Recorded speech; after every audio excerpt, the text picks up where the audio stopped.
आता आपण बघत मुंबई उपनगरातल्या टॉप 9 बातम्या। कोरोनाचा वाढता प्रादुर्भाव, ठाणे पालिका अलर्ट मोडवर, पुरेसा औषध साठा, डॉक्टरांचं इतर पथकही सज्ज। मुंबई मेट्रो कर्मचाऱ्यांच्या प्रशिक्षणासाठी सुविधांची उभारणी लवकरच, मेट्रो कर्मचाऱ्यांच्या प्रशिक्षणासाठी प्रशासनाकडून 15 कोटींचा खर्च।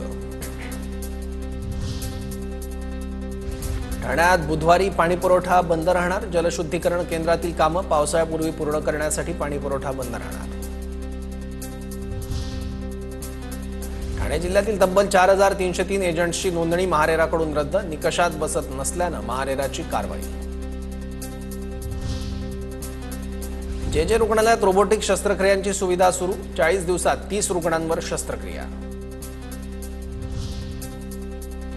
यंदा ठाणे जिल्ह्यात 8000 विद्यार्थ्यांचे आरटी प्रवेश निश्चित, एकूण 14000 विद्यार्थ्यांची निवड करण्यात आली होती। आरटी प्रवेशासाठी पालकांचा निरुत्साह।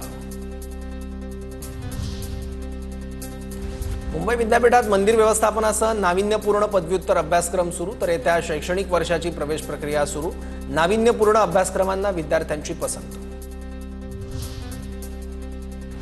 कल्याण डोंबिवली परिसरात 10 प्रभागांमध्ये धोकादायक इमारतींचं सर्वेक्षण, 513 इमारती धोकादायक, 176 इमारती अतिधोकादायक, पालिकेची माहिती, नागरिकांना पालिकेकडून नोटीस।